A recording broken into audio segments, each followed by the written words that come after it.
I'll keep this one short. Marvel's Cosmic Invasion is not going to win any awards. It's basically Shredder's Revenge without the pull of nostalgia and a kick-ass soundtrack, exposing a puddle-sized and narratively dissonant adventure. Completable in a single sitting and without much replayability, it's hard to excuse the price point. Running along the same beats as Shredder's Revenge, you have a campaign and arcade mode, with the latter feeling less like a story and more like a series of brief voiceovers, of which some are quite awful, played to a comic strip background to set up each level as the supervillain Annihilus attempts to take over the universe. Again, it's a puddle of a story that barely gets any mention or screen time. The game instead covers how the world as a whole is reacting to the threat known as the Annihilation Wave, and less about any overarching storyline.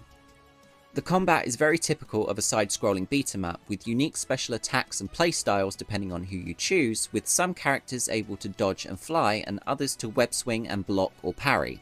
What is unique, however, is being able to switch between two characters on the fly and use your secondary character's assist attacks to lengthen combos and keep the pressure on. The problem is that these moves make the combat visually messy and button mashy, turning what could have been a finely tuned combat system into finger gymnastics with over 8 possible inputs at any time, which leads to my next point. Cosmic Invasion is designed to be played in co-op and is remarkably easier doing so. Disregarding all strategy in favour of brute forcing your way through the game became the norm, and as such, playing online and trying to synchronise attacks is frustratingly difficult, especially when it came to the final trophy I was missing to get all 4 co-op players to perform their special abilities together. It's hard to find players who are aware of player coordinated attacks or even care. Some people just like pressing buttons, and if you're as unlucky as I am and you want that platinum trophy, you're going to need to find 4 controllers.